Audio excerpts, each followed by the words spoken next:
అనుదినం దేవుని మాట. యెహోవా ఇలాగు సెలవిచ్చుచున్నాడు, మార్గములలో నిలిచి చూడుడి, పురాతన మార్గములు గూర్చి విచారించుడి, మేలు కలుగు మార్గమేది అని అడిగి అందులో నడుచుకొనుడి, అప్పుడు మీకు నెమ్మది కలుగును. ఇర్మియా గ్రంథం 6వ అధ్యాయము 16వ వచనం. నా ప్రియ దైవజనాంగమా, ఈరోజు ఒక మనిషికి నెమ్మది జీవితంలో కలగటం లేదు.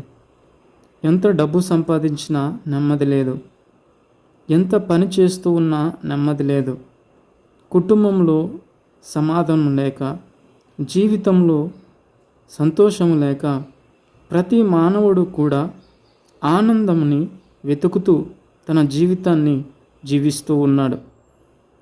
ఆనందం కోసం అనేక మార్గాలు మనుషుడు వెతుకుతున్నాడు, కానీ నిజమైన ఆనందం, నిజమైన సమాధానము, నిజమైన నెమ్మది ఎక్కడ కలుగుతుంది అంటే ప్రభు అయిన దేవుడు ఈ మాట సెలవిస్తూ ఉన్నాడు.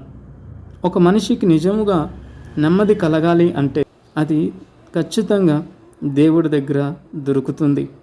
ఏ మనుష్యుడైతే సృష్టికర్త అయినటువంటి దేవుణ్ణి గుర్తిస్తాడో, ఏ మనుష్యుడైతే మార్గము, సత్యము, జీవమైన యేసుక్రీస్తు ప్రభువారిని ఆరాధిస్తాడో అట్టి మనిషికి సంపూర్ణమైన నెమ్మది కలుగుతుంది. ఈ మాటలు దేవుడు దీవించునుగాక. ఆమేన్.